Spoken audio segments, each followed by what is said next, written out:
Hi friends, அனைவருக்கும் வணக்கம். இன்னைக்கு நம்ம பார்க்க போற டாபிக் என்னன்னு பார்த்தீங்கன்னா, 6ஆம் வகுப்பு அறிவியல் முதல் பருவத்துல இருந்து அலகு 1 பார்க்க போறோம். அலகு 1ல நம்மளுக்கு என்ன தலைப்பு கொடுத்துருக்காங்கன்னு பார்த்தீங்கன்னா, அளவீடுகள் அப்படின்ற தலைப்பு கொடுத்துருக்காங்க. இது ரொம்ப முக்கியமான டாபிக். இதுல இருந்து நம்மளுக்கு அடிக்கடி எக்ஸாம்ல கொஸ்டின்ஸ் கேட்கறாங்க. அது மட்டும் இல்லாம நம்மளுடைய அன்றாட தேவைக்கும் தெரிஞ்சுக்க வேண்டிய விஷயங்கள். ஓகேவா? அதனால இந்த பாடத்தை ஸ்கிப் பண்ணாம படிச்சுக்கோங்க. பாடம் ரொம்ப ஈஸியா தான் இருக்கு. ரொம்ப பேசிக் தான் கொடுத்துருக்காங்க. இதுல ஃபர்ஸ்ட் நாம என்ன பார்க்க போறோம்னு பாத்தீங்கன்னா, பன்னாட்டு அலகுமுறை பார்க்கலாம். இந்த பன்னாட்டு அலகுமுறையை எஸ்ஐ அலகுமுறை அப்படின்னு சொல்லுவோம். ஓகேவா? ஒரு சில அடிப்படையான விஷயங்களுக்கு எஸ்ஐ அலகு என்ன அப்படின்னு பார்க்கலாம். வெப்பநிலைக்கான எஸ்ஐ அலகு கெல்வின். இதனுடைய குறியீடு கே. அதுக்கு அடுத்தது பாருங்க, தொலைவு. இதற்கான எஸ்ஐ அலகு மீட்டர். இதனுடைய குறியீடு பாத்தீங்கன்னா ஸ்மால் லெட்டர் எம். அதுக்கு அடுத்தது மின்னோட்டம். இதனுடைய எஸ்ஐ அலகு ஆம்பியர். இதுக்கு கேபிட்டல் லெட்டர் ஏ. அதுக்கு அடுத்தது காலம். காலத்துக்கான எஸ்ஐ அலகு வினாடி. இதற்கான குறியீடுன்னு பாத்தீங்கன்னா எஸ். இங்கிலீஷ்ல செகண்ட் அப்படின்னு சொல்லுவோம் இல்லையா? அப்ப வினாடினா செகண்ட் அப்படின்னு சொல்லுவோம். அப்ப அதனால ஸ்மால் லெட்டர் எஸ். அதுக்கு அடுத்தது பொருள்களின் அளவு. இதனுடைய எஸ்ஐ அலகு மோல். MOL. இதுதான் இதனுடைய குறியீடு. அதுக்கு அடுத்தது நிறை. நிறைக்கான எஸ்ஐ அலகு கிலோகிராம். இதனுடைய குறியீடு கேஜி. அதுக்கு அடுத்து பாருங்க, ஒளிச்செறிவு. இதனுடைய எஸ்ஐ அலகு கேண்டிலா. இதனுடைய குறியீடு பாத்தீங்கன்னா சிடி. ஓகே, அடுத்தது நான் கற்றல் நோக்கங்கள் பார்க்கலாம். அன்றாட வாழ்வில் அளவீடுகளின் அவசியம் பற்றி புரிந்து கொள்ளுதல். இப்ப நம்ம ஒரு பொருள் வாங்க கடைக்கு போனா நம்மளுக்கு இந்த அலகுகளை தான் நம்ம பயன்படுத்தணும் இல்லையா? இப்ப துணி வாங்க போனா மீட்டர் கணக்குல வாங்குவோம். இதே ஒரு மளிகை கடைக்கு போனா கிலோகிராம் கணக்குல வாங்குவோம். அப்ப நம்மளுடைய அன்றாட வாழ்க்கையில நம்ம பயன்படுத்துறோம். அதனால இதனுடைய முக்கியத்துவத்தை புரிந்து கொள்ளுதல். 2வது நீளம், நிறை, காலம். இந்த மாதிரியான அடிப்படையான விஷயங்களுக்கான அலகுகளை தெரிஞ்சு வச்சுக்கணும். இயற்பியல் அலகுகள் சிலவற்றை அவற்றின் அலகு மற்றும் துணை அலகு கொண்டு மதிப்பிடுதல். இப்ப அலகுகள்ன்றது என்னன்னா, மீட்டர்ன்றது அலகு, துணை அலகுன்றது கிலோமீட்டர், மில்லி மீட்டர், இதெல்லாம் துணை அலகுகள். ஓகேவா? அப்போ இயற்பியல் அளவுகளை அதனுடைய அலகுகள் வச்சும் துணை அளவுகள் வச்சும் மதிப்பிடுறது. அதுக்கு அடுத்து பாருங்க, சுழிப்பிழை, இடமாறு தோற்றப்பிழை, இதையெல்லாம் கண்டுபிடிக்கிறது. அப்போ பிழை இல்லாம அதனுடைய அலகை என்ன பண்ணணும்? துல்லியமா மதிப்பிடுதல். அதுக்கு அடுத்தது பாருங்க, அன்றாடம் பயன்படுத்தப்படும் அளவிடும் கருவிகளின் மாதிரிகளை உருவாக்குதல்.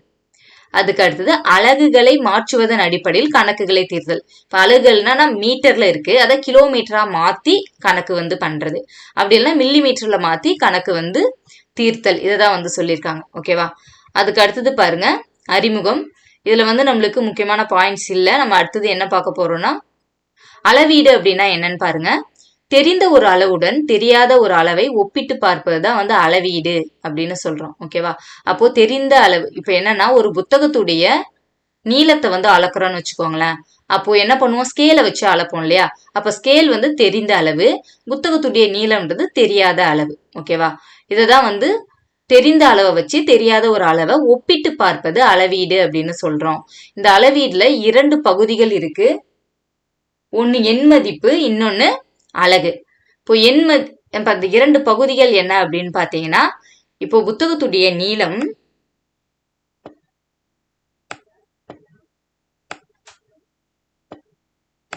ஒரு 50 சென்டிமீட்டர் அப்படின்னு வச்சுக்கோங்க. இதுல 50 அப்படின்றது எண் மதிப்பு, சென்டிமீட்டர்ன்றது அலகு. இப்போ இந்த 2 பகுதிகள் சேர்ந்ததுதான் அளவீடு அப்படின்னு சொல்லியிருக்காங்க. அடுத்தது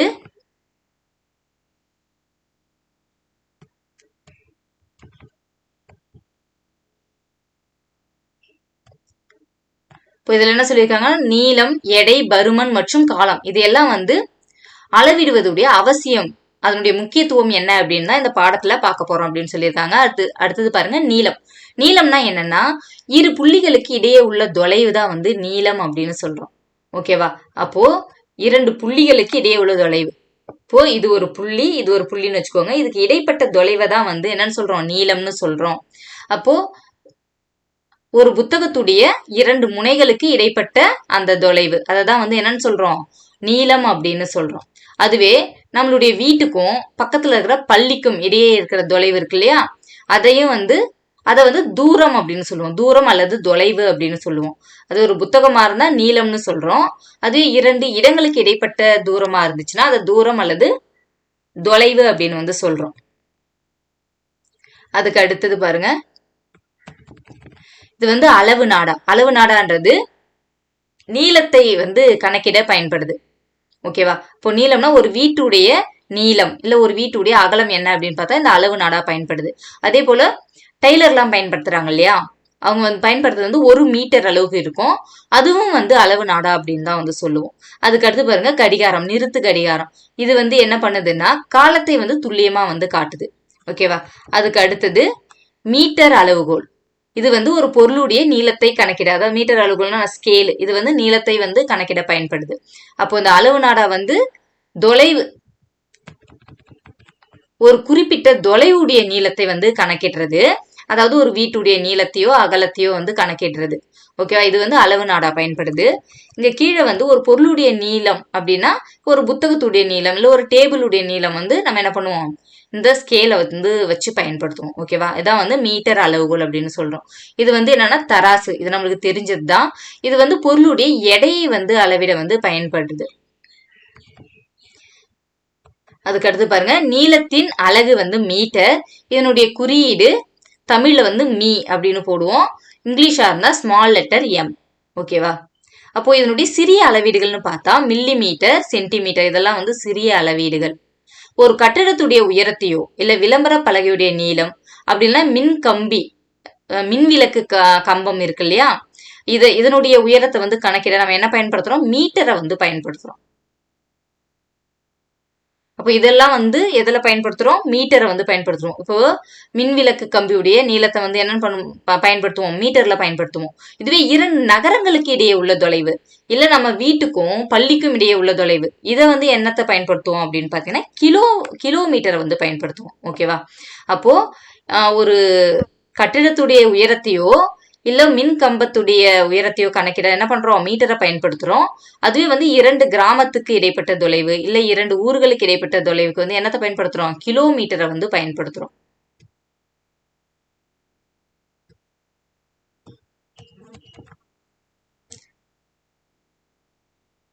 அதுக்கு அடுத்து பாருங்க, நீளத்தின் அலகுகளை தெரிந்து கொள்வோம். நீளத்தின் அலகுகளை தெரிந்து கொள்வோம். இது வந்து நீளம்னா நம்ம என்ன பயன்படுத்துவோம், மீட்டர் தான் பயன்படுத்துவோம் இல்லையா. அப்ப அதனுடைய துணை அலகுகள்னு பார்த்தா 1 சென்டிமீட்டர்ன்றது 10 மில்லி மீட்டர். அப்போ 1 சென்டிமீட்டர்னா என்ன அப்படின்னா நம்ம ஸ்கேல்ல வந்து இருக்கும் இல்லையா, ஸ்கேல்ல பயன்படுத்துவோம் இல்லையா. ஸ்கேல் வந்து இதான் ஸ்கேலு.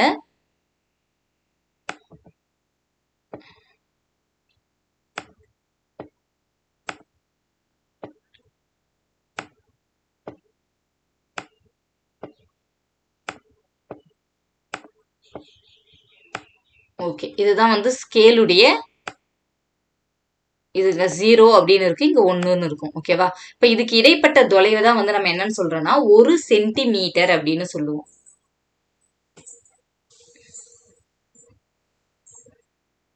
1 சென்டிமீட்டர் இது வந்து 1 சென்டிமீட்டர். அப்போ இந்த 0க்கும் இந்த 1க்கு இடைப்பட்ட இந்த டிஸ்டன்ஸ் வந்து 1 சென்டிமீட்டர்னு சொல்றோம். இதுக்கு மத்தியில வந்து எத்தனை கோடுகள் இருக்குன்னு பாத்தீங்கன்னா சின்ன சின்னதா வந்து இங்க ஒரு 4 கோடுகள் இருக்கும். இது வந்து அதை விட கொஞ்சம் பெரியதா ஒரு கோடு இருக்கும். அதுக்கப்புறம் இங்க ஒரு 4 கோடுகள் இருக்கும். 3 4 கோடுகள். ஓகே, இங்க ஒரு 4 கோடுகள் இருக்கும். அப்போ மொத்தம் எத்தனை கோடுகள் இருக்கும், இடையில வந்து 9 கோடுகள் இருக்கும். ஓகேவா? அப்போ இதோ பாருங்க, 1 மற்றும் 2 என்ற எண்களுக்கு இடையே சிறிய கோடுகள் இருப்பதை கவனிக்க. 9 கோடுகள் 2 கோடுகளுக்கு இடையில் இருக்கு. அப்ப இந்த 2 கோடுகளுக்கு இடையில எத்தனை கோடுகள் இருக்கு, 9 கோடுகள் வந்து இருக்குது. அப்போ இந்த கோட்டுக்கும் இந்த 0 இருக்கு இல்லையா, இந்த கோட்டுக்கும் இந்த கோட்டுக்கு இடைப்பட்ட இந்த தொலைவு இதுதான் வந்து 1 மில்லி மீட்டர். அப்பதான் அடுத்தடுத்த பிரிவுகளுக்கு இடையே உள்ள இந்த தொலைவை தான் 1 மில்லி மீட்டர்னு சொல்றோம். இதனுடைய குறியீடு வந்து மில்லி மீட்டர். தமிழ்ல மில்லி மீட்டர்னு எழுதுவோம், இங்கிலீஷ்ல வந்து ஸ்மால் லெட்டர் எம், 2 எம் போடுவோம். ஓகேவா? மில்லி மீட்டர் இப்படி வந்து போடுவோம். ஓகேவா? ஓகே, அடுத்தது பாருங்க, ஒரு மீட்டர். ஒரு மீட்டர்னா எவ்வளோனா 100 சென்டிமீட்டர். இப்போ டெய்லர்லாம் யூஸ் பண்றாங்களே அது வந்து ஒரு மீட்டர் அளவுக்கு தான் இருக்கும். அதில் நீங்க பார்த்தீங்கன்னா 100 சென்டிமீட்டர் அளவுக்கு இருக்கும். ஓகேவா? அப்போ ஒன்னுல இருந்து எவ்வளோ இருக்கும்? இல்ல 0ல இருந்து 100 சென்டிமீட்டர் வரைக்கும் வந்து இருக்கும் அதுல. ஓகேவா? அதுக்கு அடுத்து பாருங்க கிலோமீட்டர். ஒரு கிலோமீட்டர்னா என்னன்னா 1000 மீட்டர். ஓகேவா? இப்போ 1000 மீட்டர் சேர்ந்தது தான் வந்து ஒரு கிலோமீட்டர். இது வந்து 2 ஊர்களுக்கு இடையே உள்ள தொலைவை வந்து அளவிடுவதற்கு வந்து பயன்படுது. அதுக்கு அடுத்தது பாருங்க. ஓகே, அதுக்கு அடுத்தது வந்து இந்த ஒரே மாதிரியான அளவீடு பயன்படுத்துறோம் இல்லையா? இதற்கான தேவை என்ன அப்படின்னு பாத்தீங்கன்னா, வெவ்வேறு நாடுகள்ல வெவ்வேறு அளவீடுகள் வந்து பயன்படுத்திட்டு இருந்தாங்க. அப்போ நாடு முழுவதும், உலகம் முழுவதும் வந்து ஒரே மாதிரியான அலகுகளை பயன்படுத்தணும் அப்படின்ற நோக்கத்துலதான் வந்து பல நாடுகள்லாம் சேர்ந்து வந்து இந்த பன்னாட்டு அலகு முறையை வந்து கொண்டு வந்திருப்பாங்க. ஓகேவா?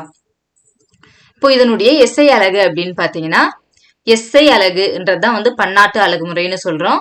இது வந்து இன்டர்நேஷனல் சிஸ்டம் ஆஃப் யூனிட்ஸ் அப்படின்னு வந்து சொல்றோம். ஓகேவா? அதுக்கு அடுத்து பாருங்க, நீளத்தின் எஸ்ஐ அலகு மீட்டர், நிறையின் எஸ்ஐ அலகு கிலோகிராம், காலத்தின் எஸ்ஐ அலகு வினாடி, அதாவது செகண்ட். ஓகேவா? இப்போ பரப்பளவின் அலகு அப்படின்னு பாத்தீங்கன்னா, இப்போ பரப்பளவு அப்படின்னு பாத்தீங்கன்னா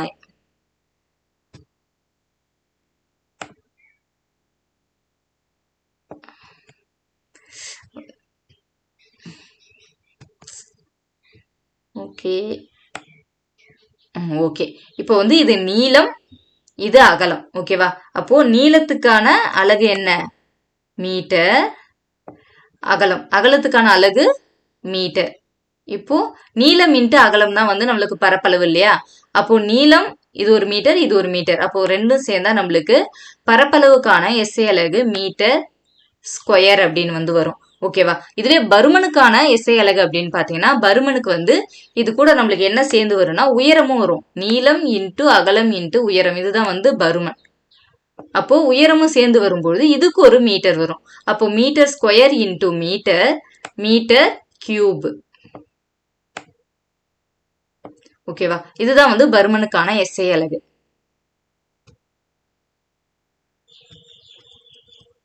அதுக்கு அடுத்தது பார்க்கலாம். இங்க பாருங்க, முன்னொட்டு அப்படின்றது என்ன அப்படின்னு பாத்தீங்கன்னா, ஒரு எஸ்ஐ அலகுடைய பன்மடங்கு அல்லது துணை பன்மடங்கு, இதைதான் வந்து முன்னொட்டு அப்படின்னு சொல்லுவோம். ஓகேவா? இப்போ மீட்டர்ன்றது நம்ம அலகு பயன்படுத்துறோம். அந்த மீட்டரே வந்து பல மடங்கு வந்துடுச்சு அப்படின்னா அங்க என்ன அலகு பயன்படுத்துறோம் அப்படின்றதுதான் வந்து பன்மடங்கு, அப்படி இல்லைன்னா துணை பன்மடங்கு அப்படின்னு வந்து சொல்லியிருக்காங்க. இங்க பாருங்க, இப்போ மீட்டர், ஒரு மீட்டர் அப்படின்றது எத்தனைனா 10 டெசிமீட்டருக்கு வந்து சமம். ஓகேவா? இப்போ ஒரு மீட்டர்ன்றது எத்தனைனா 10 டெசிமீட்டருக்கு சமம். என்னுடைய துணை பன்மடங்கு எப்படி எழுதியிருக்காங்கன்னா, இப்போ 10 டெசிமீட்டர் தான் நம்மளுக்கு ஒரு மீட்டர் அப்படின்னு சொல்லியிருக்காங்க இல்லையா? அப்போ ஒரு டெசிமீட்டர்ன்றது என்னன்னா, இந்த 10 வந்து இந்த சைடு வந்துச்சுன்னா 1/10 அப்படின்னு மாறிடும். ஓகேவா? அப்போ 1/10 மீட்டர். அப்போ ஒரு டெசிமீட்டர்ன்றது என்ன? 1/10 மீட்டர். அதாவது ஒரு மீட்டரை 10 வந்து பிரிக்கிறோம். 10 பிரிக்கிறோம் இல்லையா? அதனுடைய ஒரு பங்கு தான் வந்து ஒரு டெசிமீட்டர். ஓகேவா? அதே போல வந்து இதனுடைய குறியீடு பாருங்க, டி. இதனுடைய முன்னொட்டு என்னன்னா டெசி அப்படின்னு வந்து சொல்றோம். அதான் டெசிமீட்டர். மீட்டருக்கான இதனுடைய முன்னொட்டு வந்து டெசி அப்படின்னு சொல்றோம். டெசிமீட்டர். இதனுடைய குறியீடு வந்து டி. அதுக்கு அடுத்தது பாருங்க, சென்டிமீட்டர். 100 சென்டிமீட்டர் ஈக்குவல் டு ஒரு மீட்டர். இப்போ ஒரு மீட்டர் இருக்கு இல்லையா? அதுல சென்டிமீட்டர் 100 வந்து பிரிக்கிறோம். ஒரு மீட்டரை 100 பங்கா வந்து பிரிக்கிறோம். அதுல ஒரு பங்கு தான் வந்து ஒரு சென்டிமீட்டர். அப்போ இந்த 100 வந்து நம்மளுக்கு அந்த சைடு போச்சுன்னா ஒரு சென்டிமீட்டர் எவ்வளோ? 1/100 மீட்டர் அப்படின்னு மாறிடும். ஓகேவா? இதனுடைய குறியீடு பாத்தீங்கன்னா சி. இதனுடைய முன்னொட்டு சென்டி அப்படின்னு வந்து சொல்றாங்க. அதுக்கு அடுத்தது மில்லிமீட்டர். மில்லிமீட்டர் வந்து 1000 மில்லிமீட்டர் தான் வந்து ஒரு மீட்டர். இப்ப அந்த ஒரு மீட்டர் இருக்கு இல்லையா? ஒரு மீட்டர் இந்த நீளத்தை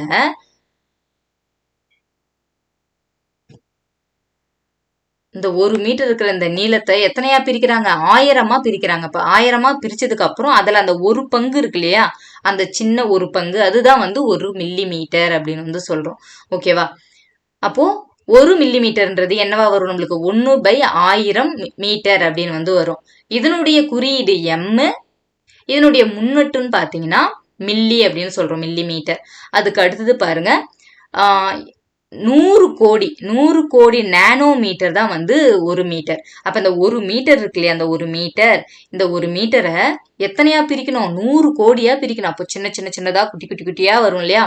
அப்போ அந்த மாதிரி பிரிச்சா அதுல ஒரு பங்கு தான் வந்து 1 நானோமீட்டர். இப்ப இந்த அளவு வந்து எதுக்கு பயன்படுத்துறோம் அப்படின்னு பாத்தீங்கன்னா, இந்த கண்ணுக்கே தெரியாத பாக்டீரியாஸ், வைரஸஸ் எல்லாம் இருக்கு இல்லையா, அதனுடைய ஒரு நீளம், இப்போ ஒரு பாக்டீரியாவுடைய நீளம் எவ்வளோ அப்படின்னு அளவிடுறோம் அப்படின்னு வச்சுக்கோங்களேன். அது வந்து நம்ம மீட்டரு, சென்டிமீட்டரு, மில்லி மீட்டர் எல்லாம் பயன்படுத்த முடியாது. ஏன்னா அந்த மில்லி மீட்டரையும் விட பல மடங்கு குட்டியா இருக்கும் அது. அதனால அந்த இடத்துல என்ன பண்றோம்னா நானோமீட்டரை வந்து பயன்படுத்துவோம். ஓகேவா? அப்ப கண்ணுக்கே தெரியாத சில நுண்ணுயிர்களுடைய நீளத்தையோ அகலத்தையோ அளவிடுவதற்கு தான் வந்து நம்ம நானோமீட்டரை பயன்படுத்துறோம். இது 100 கோடி நானோமீட்டர் தான் 1 மீட்டர். அப்ப இது என்னவா பிரிக்கலாம்? இது வந்து 1 நானோமீட்டர்ன்றது எவ்வளோனா 1/100 கோடி அப்படின்னு வந்து வந்துடும். ஓகேவா? இதனுடைய குறியீடு பாத்தீங்கன்னா என்ன, என்னுடைய முன்னொட்டு அப்படின்னு பாத்தீங்கன்னா நானோ அப்படின்னு சொல்றோம். ஓகேவா? அதுக்கு அடுத்தது பாருங்க 1000 மீட்டர். இப்போ இந்த 1 மீட்டர் இருக்கு இல்லையா, இதே போல 1000. அப்ப இந்த 1000 மீட்டர் சேர்ந்தது தான் என்ன, 1 கிலோமீட்டர். இதனுடைய பன்மடங்குன்னு பாத்தீங்கன்னா 1000. ஓகேவா? அதுக்கு அடுத்தது இதனுடைய குறியீடு பாத்தீங்கன்னா கே. இத வந்து என்னன்னு சொல்லலாம், கிலோ அப்படின்னு வந்து சொல்லலாம். ஓகேவா? அதுக்கு அடுத்தது பாருங்க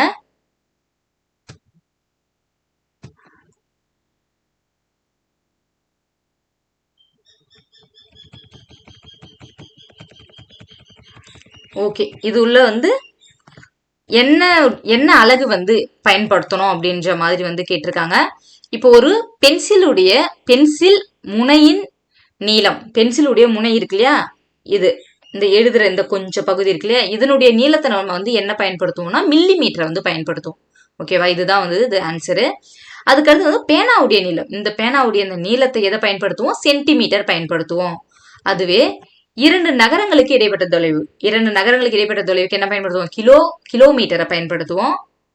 அதுக்கு அடுத்தது பாருங்க ஆபரணம். இப்போ வந்து நகை கடைக்கு போனா எதுல வந்து அளவு போடுவாங்க? கிலோகிராம்லயா வாங்குவோம்? கிராம்ல தான் வாங்குவோம் இல்லையா? 1 கிராம் 2 கிராம் அப்படி வாங்குவோம். அப்ப ஆபரணத்துடைய நிறைய என்ன பண்ணுவாங்க? கிராம்ல வந்து வாங்குவோம். அதே போலதான் வந்து உலர் பழங்களின் நிறை. இப்போ ட்ரை ஃப்ரூட்ஸ் வந்து நம்ம கிலோ கணக்குல வாங்க மாட்டோம், கிராம்ல தான் வாங்குவோம். அப்போ 50 கிராம் 100 கிராம் அப்படி வாங்குவோம் இல்லையா? அதுக்கு அடுத்தது பாருங்க 100 மீட்டர் ஓட்ட பந்தயத்தை நிறைவு செய்ய ஆகும் காலம். அப்போ 100 மீட்டர் இருக்கிற அந்த தொலைவை ஓட்டப்பந்தயம் ஓடுறாங்கன்னா அதுக்கு இடைப்பட்ட காலம், அந்த டைம் என்னன்னா செகண்ட்ல தான் வந்து குறிப்பாங்க. ஓகேவா? அதுக்கு அடுத்தது பார்க்கலாம் அளவீடுகளை துல்லியமாக அளவிடுதல். இப்ப நம்ம ஒரு அளவீடு வந்து நம்ம என்ன பண்ணணும்னா எப்பவுமே துல்லியமாகவும் சரியாகவும் தான் வந்து அளவிடணும் அப்படின்னு சொல்றாங்க. ஓகேவா? இப்ப நம்ம அன்றாட வாழ்க்கையில வந்து தோராயமா வந்து அளவிடுவோம். இப்போ ஒரு வந்து காய்கறி வாங்கும் போதோ இல்ல பழங்கள் வாங்கும்போது என்ன ஆகும்? கரெக்டா 1 கிலோ இருக்காது, கொஞ்சம் கூடவோ குறையவோ இருக்கு இல்லையா? அதனால வந்து நம்மளுக்கு வந்து பெரிய அளவு எந்த நஷ்டமும் வந்து வராது. இப்போ 1 கிலோ வந்து தக்காளி வாங்குறோம்னா அதுல 1 பாயிண்ட்ல வந்து வர்றதுனால நம்மளுக்கு எந்த நஷ்டமும் வராது. அதுவே ஒரு நகைக்கடையில போயிட்டு நம்ம வந்து 2 கிராம் வாங்குறோம் அப்படின்னா 2 பாயிண்ட்ல கொஞ்சம் வருதுன்னு வச்சுக்கோங்களேன், அந்த மில்லி கிராம் எக்ஸ்ட்ரா வருதுன்னா, இல்லைன்னா நம்மளுக்கு வந்து சில மில்லிகிராம் குறைஞ்சி வருது அப்படின்னா அதனால எவ்வளவு நஷ்டமாகும்னா நம்மளுக்கு 1000 2000 அந்த மாதிரி பெரிய தொகையா வந்து நஷ்டமாகும் இல்லையா? அப்போ இங்கதான் வந்து நம்மளுக்கு அந்த தோராயத்தன்மை என்றது வந்து பயன்படாது. இங்கதான் வந்து துல்லியமா பயன்படுத்துற அந்த முறை வந்து நம்மளுக்கு இங்க பயன்படும். இப்போ தோராயமாக பயன்படுத்துறது எங்க பயன்படுறது? அன்றாட வாழ்க்கையில வந்து நம்ம தோராயமா வந்து அளவிட்டுக்கிறோம். ஆனா இந்த துல்லியத்தன்மைன்றது நம்மளுக்கு இந்த இடத்துல வந்து பயன்படுது. இப்போ ஒரு பூட்டு சாவி இருக்குன்னு வச்சுக்கோங்களேன், அந்த பூட்டு சாவி வந்து அது பர்ஃபெக்டா வந்து பொருந்துறதா இருக்கணும். ஓகேவா? அந்த பூட்டுக்கு அந்த சாவி எப்படி இருக்கணும்? பர்ஃபெக்டா பொருந்தினால 1 மில்லிமீட்டர் டிஃப்ரெண்ட் வந்தாலும் அந்த பூட்டுக்கு வந்து அந்த சாவி வந்து என்ன ஆகாது? பொருந்தாது. அப்ப இந்த இடத்துல வந்து நம்மளுக்கு துல்லியத்தன்மை வந்து ரொம்ப அவசியமானதா இருக்குது. அதுக்கு அடுத்தது பாருங்க ஒரு குண்டூசியுடைய நீளத்தை எப்படி அளக்கணும் அப்படின்னு போட்டிருக்காங்க பாருங்க. ஒரு குண்டூசியை வந்து எப்படி வச்சு அளக்கணும்னா ஃபர்ஸ்ட் வந்து நம்ம எதை அளந்தாலும் அந்த அளவுகோலுக்கு இணையா வச்சு அளக்கணும். இப்போ குண்டூசி வந்து இந்த இணையில வச்சிருக்கோம். இதுவே ஒரு புத்தகத்தை வந்து நம்ம அளக்குறோம்னு வச்சுக்கோங்களேன். இப்போ புத்தகத்துடைய நீளத்தை அளக்கணும் அப்படின்னா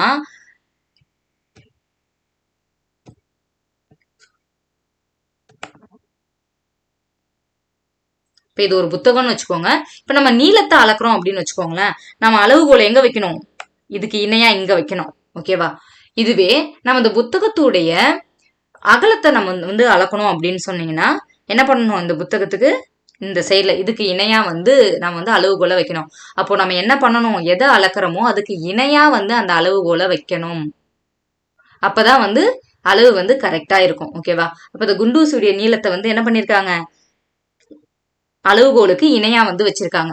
இதுல ஃபர்ஸ்ட் அந்த தொடக்க புள்ளி எங்க இருந்து ஸ்டார்ட் ஆகணும்னு பாத்தீங்கன்னா இந்த 0ல இருந்து ஸ்டார்ட் ஆகணும். ஓகேவா?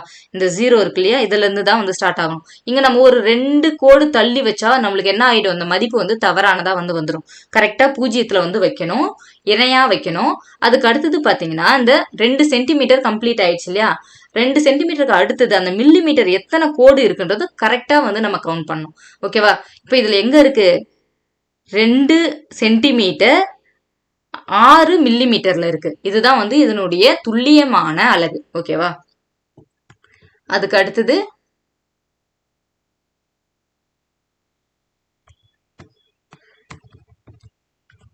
ஓகே, இதுல என்ன சொல்லியிருக்காங்கன்னா இணையா வந்து வைக்கணும் அப்படின்னு சொல்லியிருக்காங்க. அளவீட்டை சுழியிலிருந்து ஆரம்பிக்கணும். இது வந்து நம்ம சொன்னதுதான். அதுக்கு அடுத்தது பார்க்கலாம்.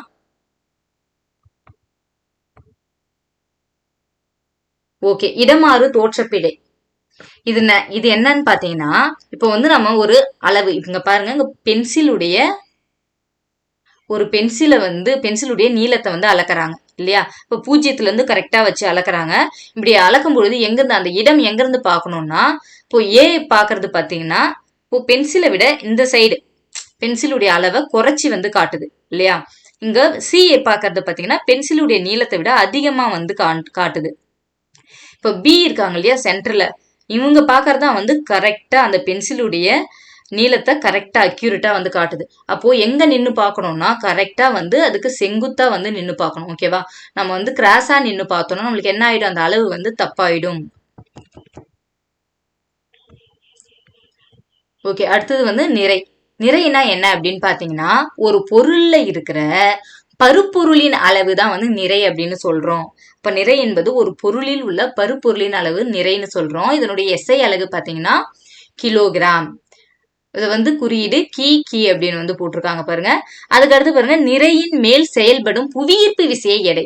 ஓகேவா? இப்ப எடை அப்படின்றது என்னன்னா, அந்த பொருளுடைய நிறை இருக்கு இல்லையா, அதன் மீது செயல்படும் புவியீர்ப்பு விசை. இதுதான் வந்து அதனுடைய எடை அப்படின்னு சொல்றோம். அப்போ பூமியின் மீது ஒரு பொருளுடைய எடை அதன் நிறைக்கு நேர்த்தகவில் இருக்கும். இப்ப நேர்த்தகவு அப்படின்னா என்னன்னா, இப்ப பூமியில ஒரு பொருள் இருக்குன்னு வச்சுக்கோங்களேன், அதனுடைய நிறை வந்து அதிகமா இருந்துச்சுன்னா, நிறை வந்து அதிகமாக இன்க்ரீஸ் ஆகுது அப்படின்னா என்ன ஆகும், அதனுடைய எடையும் இன்க்ரீஸ் ஆகி போயிட்டே இருக்கும். ஓகேவா? அப்போ நிறை அதிகமாக எடையும் அதிகமாகும். நிறை குறைஞ்சதுன்னா எடையும் குறையும். இதுதான் வந்து நேர்த்தகவில் இருக்கும். இப்ப எதிர்த்தகவு அப்படின்னா என்ன அப்படின்னு பாத்தீங்கன்னா, இப்ப நிறை வந்து அதிகமாகுது, எடை ஒருவேளை குறைஞ்சதுன்னா இதுதான் வந்து எதிர்த்தகவு. ஒரு விஷயம் வந்து இன்க்ரீஸ் ஆக இன்னொரு விஷயம் குறையுது அப்படின்னு வச்சுக்கோங்களேன், இதுதான் வந்து எதிர்த்தகவு அப்படின்னு சொல்றோம். இதுக்கு எடுத்துக்காட்டு என்ன சொல்லலாம், இப்ப வந்து ஒரு ஊர்ல இருந்து நம்ம இன்னொரு ஊருக்கு போறோம்னு வச்சுக்கோங்களேன், நம்ம இந்த ஊர்ல இருந்து ஸ்பீடு அதிகமாக என்ன ஆகும், நம்ம போய் சேர்ற அந்த நம்ம எவ்வளோ ஸ்பீட்ல போறோமோ அதுக்கேற்ற மாதிரி அந்த டிஸ்டன்ஸ் வந்து அந்த டைமிங் குறையும். நம்ம ரொம்ப ஸ்லோவா போனா 1 ஹவர்ல போகும், அதே ரொம்ப ஸ்பீடா போனா 1/2 ஹவர்ல போயிடலாம் இல்லையா. அப்ப இது அதிகமாகும் போது இது குறையுதுன்னு சொல்றோம் இல்லையா, இதுதான் வந்து எதிர்த்தகவு அப்படின்னு சொல்றோம். ஆனா நிறையும் எடையும் எப்படி இருக்கு, பூமியின் மீது ஒரு பொருளுடைய நிறையும் எடையும் ஒன்றுக்கொன்று நேர்த்தகவில் வந்து இருக்கு. ஓகே, அடுத்தது வந்து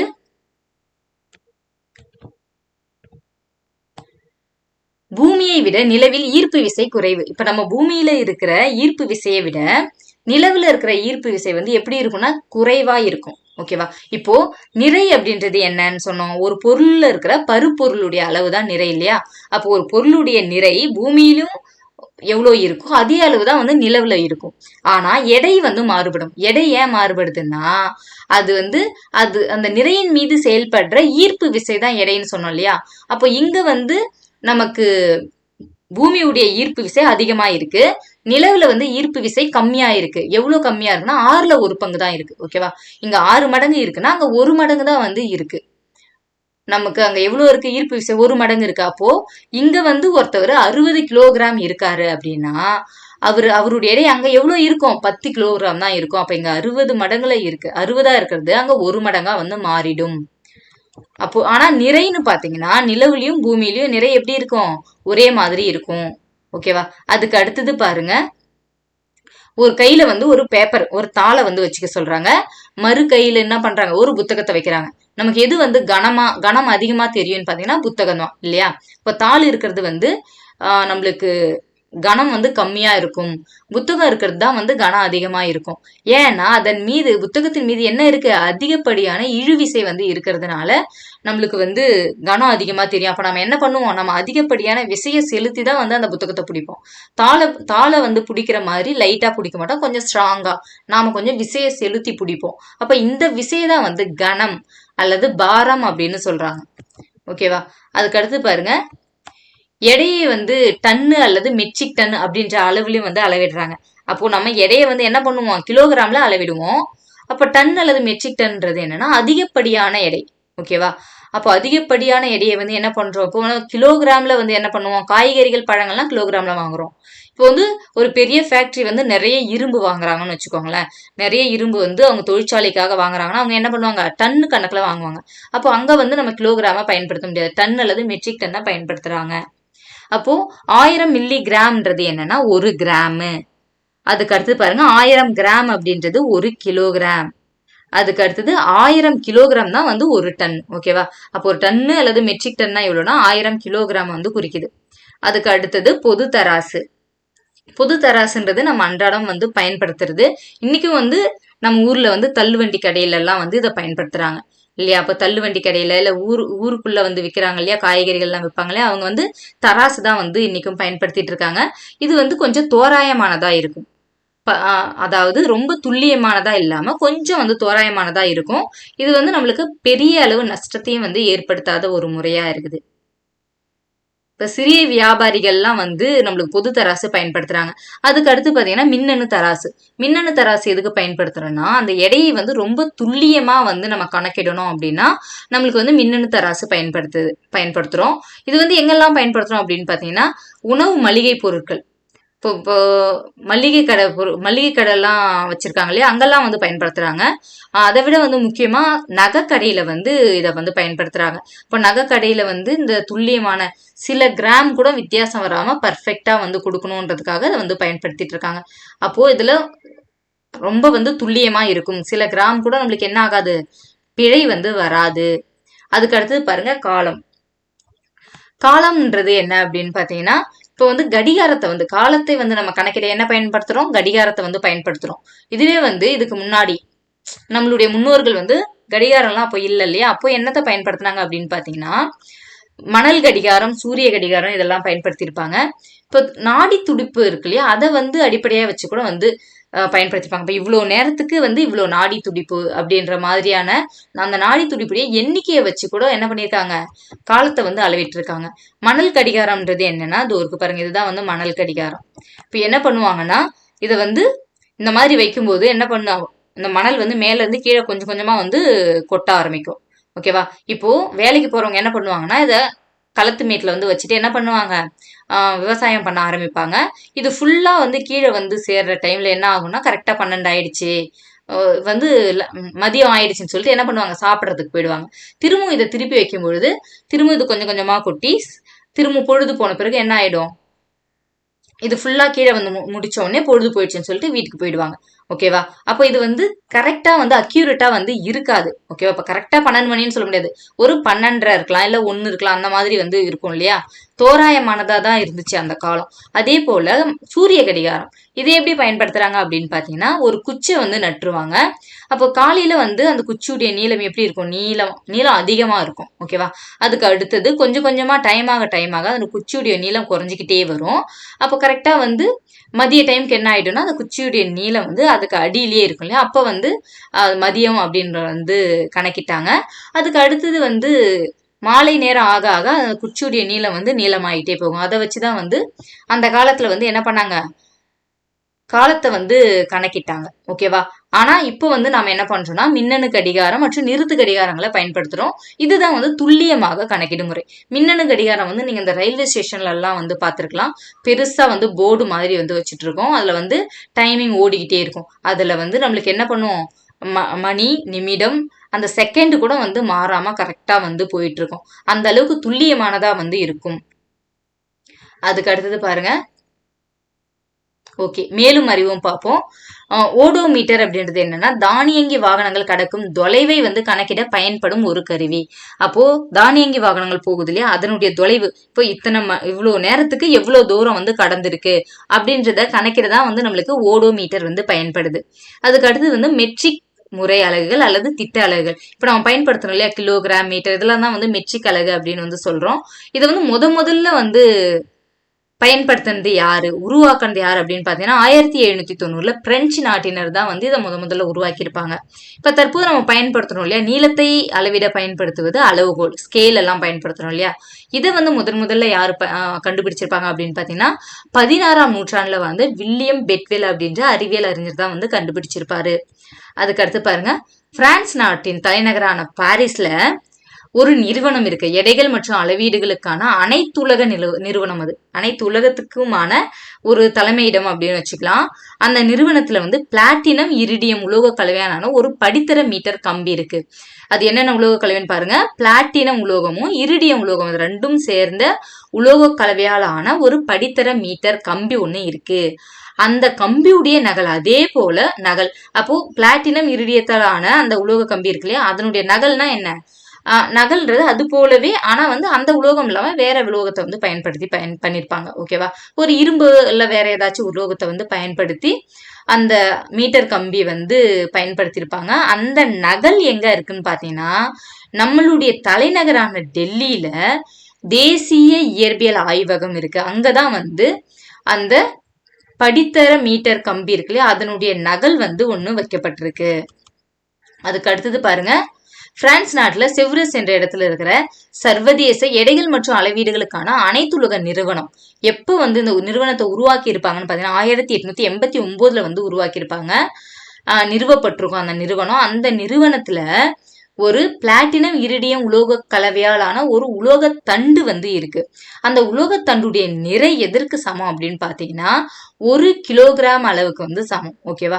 எக்ஸாம்பிள் இதை எப்படி கேட்கலாம், அப்போ அங்க வந்து பிரான்ஸ்ல செவ்ரஸ்ல இருக்கிற அந்த நிறுவனத்தில் வைக்கப்பட்டிருக்க அந்த உலோக தண்டு இருக்கு இல்லையா, அதனுடைய நிறை வந்து எதற்கு சமம், 1 கிலோகிராம், 2 கிலோகிராம், 3 கிலோகிராம் அப்படி கேட்கலாம். அப்ப அந்த நிறை எதற்கு சமமா இருக்குது, 1 கிலோகிராமுக்கு சமமா வந்து இருக்குது. ஓகேவா? அதுக்கு அடுத்தது பாருங்க, எண்ணியல் கணக்குகள். இப்போ ஒரு அளவுகோலை உற்று நோக்கி கீழ்கண்ட கேள்விகளுக்கு விடையளிக்க சொல்லியிருக்காங்க. 1 சென்டிமீட்டர்ல எத்தனை மில்லி மீட்டர் பிரிவுகள் இருக்கு. இப்போ ஒரு ஸ்கேலை எடுத்து நீங்க பாத்தீங்கன்னா 0ல இருந்து 1க்கு இடைப்பட்டது தானே 1 சென்டிமீட்டர். அதுல எத்தனை பிரிவுகள் இருக்குன்னா 10 பிரிவுகள் இருக்கு. அப்ப 10 மில்லி மீட்டர் பிரிவுகள் இருக்கு. அதுக்கு அடுத்து பாருங்க, 1 மீட்டரில் எத்தனை சென்டிமீட்டர் பிரிவுகள் இருக்கு. இப்போ ஒரு மீட்டர்னா இப்ப டெய்லர் எல்லாம் பயன்படுத்துறாங்க இல்லையா, அந்த அளவுகோல் தானே. அப்போ அது 1 மீட்டர். அதுல எத்தனை சென்டிமீட்டர் இருக்குன்னா 100 சென்டிமீட்டர் வந்து இருக்கும். இப்போ இதுக்குதான் வந்து ஆன்சர். அதுக்கு அடுத்து பாருங்க, பின்வருவனவற்றை நிரப்புக. இப்ப 7875 சென்டிமீட்டர், இதுல எத்தனை மீட்டரும் எத்தனை சென்டிமீட்டரும் இருக்கு அப்படின்னு வந்து கேட்டிருக்காங்க. இப்போ 1 மீட்டர்ன்றது என்னன்னா, 1 மீட்டர் அப்படின்றது நம்மளுக்கு தெரியும் 100 சென்டிமீட்டர் இல்லையா.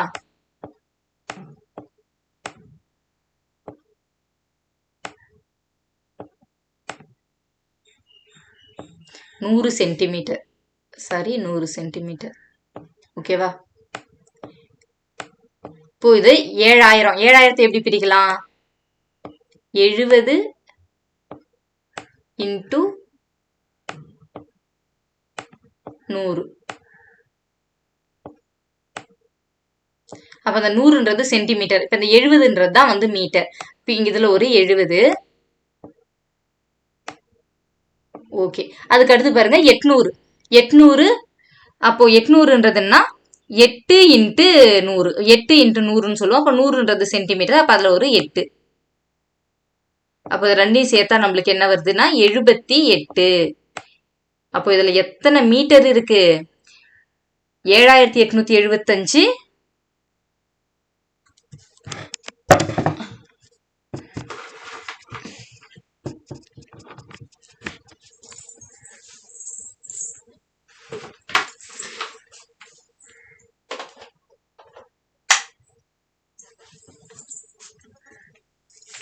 ஓகே, 7875 சென்டிமீட்டர்ல நம்மளுக்கு எத்தனை மீட்டர் இருக்கு? 78 மீட்டர் இருக்கு, 75 சென்டிமீட்டர் இருக்கு. ஓகேவா? அதே போலதான் இப்போ வந்து 1195 மீட்டர், இதை வந்து கிலோமீட்டரா வந்து கேக்குறாங்க. அப்போ நம்மளுக்கு தெரியும் 1000 மீட்டர் தான் வந்து 1 கிலோமீட்டர் இல்லையா? அப்போ இங்க எத்தனை 1000 இருக்கு? ஒரே ஒரு 1000 இருக்கு. அப்ப அந்த ஒரு 1000 தான் வந்து நம்மளுக்கு கிலோமீட்டர். 1 கிலோமீட்டர் இருக்கு. அதுக்கடுத்து மீட்டர்ன்றது என்னன்னா 100 சென்டிமீட்டர் தான் 1 மீட்டர் இல்லையா? அப்ப இங்க எத்தனை 100 இருக்கு? ஒரே ஒரு 100 இருக்கு. அப்போ 1 மீட்டர். மீதி இங்க இருக்கிற அந்த 95 இருக்கு இல்லையா? இது என்ன அப்படின்னு பாத்தீங்கன்னா இது வந்து சென்டிமீட்டர் தான். ஓகேவா? அப்போ நம்மளுக்கு வந்து இங்க எவ்வளவு குறையுது? ஒரு 5 சென்டிமீட்டர் குறையுது. இந்த 5 சென்டிமீட்டர் போட்டா நம்மளுக்கு என்ன ஆயிடும்? இதுவும் 100 அப்படின்னு வந்து மாறிடும். அப்ப நம்மளுக்கு இங்க 2 மீட்டர்னு வந்திருக்கும். ஆனா இங்க நம்மளுக்கு 5 சென்டிமீட்டர் குறையறதுனால இது என்ன? அது 95 சென்டிமீட்டர். அப்போ இது 1 கிலோமீட்டர் 100 மீட்டர் 95 சென்டிமீட்டர். ஓகேவா? அதுக்கு அடுத்தது பாருங்க 15 சென்டிமீட்டர் 10 மில்லிமீட்டர். இதுல நம்மளுக்கு தெரியும் 1 சென்டிமீட்டருக்குள்ள எவ்வளவு இருக்கும் அப்படின்னு பாத்தீங்கன்னா 1 சென்டிமீட்டருக்குள்ள நம்மளுக்கு 10 மில்லிமீட்டர் இருக்கும் இல்லையா? 10 மில்லிமீட்டர். அதுக்கு அடுத்தது இங்க நம்மளுக்கு என்ன கொடுத்துருக்காங்க? 15 சென்டிமீட்டர் கொடுத்துருக்காங்க. அப்ப இங்க 15 சென்டிமீட்டர் அப்படின்றது என்னன்னா 15 சென்டிமீட்டர் 15 சென்டிமீட்டர்ன்றது 150 மில்லிமீட்டர். இங்க ஒரு 10 மில்லிமீட்டர், இங்க ஒரு 10. இப்ப ரெண்டையும் கூட்டினா என்ன வரும்? நம்மளுக்கு 160 மில்லிமீட்டர். இதுதான் வந்து இங்க ஆன்சர். ஓகேவா? அதுக்கு அடுத்தது பாருங்க 45 கிலோமீட்டர் 33 மீட்டர். இதை வந்து மீட்டர்ல எது சொல்லியிருக்காங்க? இப்ப நம்மளுக்கு 33 மீட்டர் இருக்கு. நம்மளுக்கு இங்க கேட்டிருக்குது மீட்டர் இல்லையா? அதனால மீட்டர்ல இருந்து அப்படியே வச்சுக்கலாம். இப்ப இந்த கிலோமீட்டர் தான் வந்து நம்ம என்ன பண்ணணும்? மீட்டருக்கு வந்து மாத்தணும். இப்போ 1000 மீட்டர் தான் வந்து 1 கிலோமீட்டர் இல்லையா? அப்ப இங்க என்ன பண்ணணும்னா 45 கிலோமீட்டரு. இதை நம்ம வந்து மீட்டருக்கு மாத்தோம்னா என்ன பண்ணணும்? 3 0 சேர்த்துக்கணும். ஓகேவா?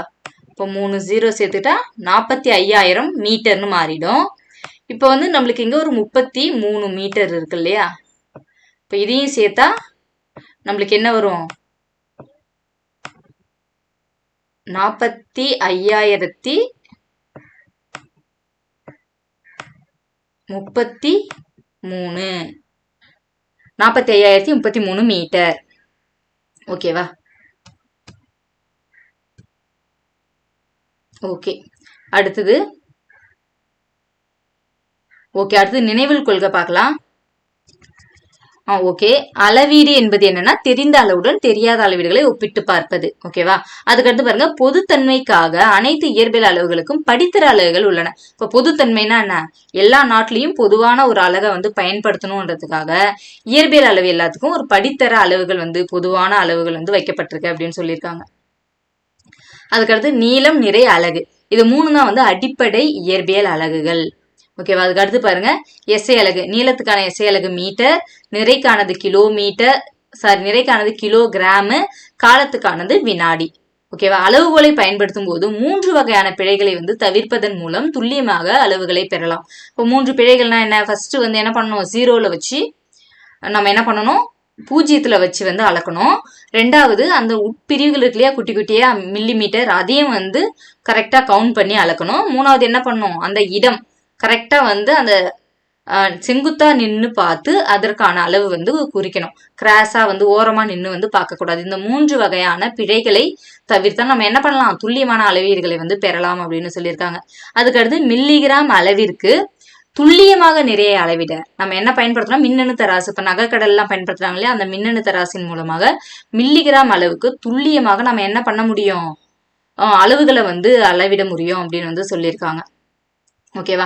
ஓகே ஃப்ரெண்ட்ஸ், இந்த வீடியோ உங்களுக்கு வந்து பயனுள்ளதா இருக்குன்னு நினைக்கிறேன். இந்த வீடியோ உங்களுக்கு பிடிச்சிருந்தா நம்ம சேனலை வந்து சப்ஸ்கிரைப் பண்ணிக்கோங்க, லைக் பண்ணுங்க, சப்போர்ட் பண்ணுங்க. அதோட இந்த வீடியோ வந்து உங்களுடைய ஃப்ரெண்ட்ஸ்க்கும் வந்து ஷேர் பண்ணுங்க. ஓகே ஃப்ரெண்ட்ஸ், அடுத்தது நாம இன்னொரு டாபிக்ல பார்க்கலாம். Thank you friends.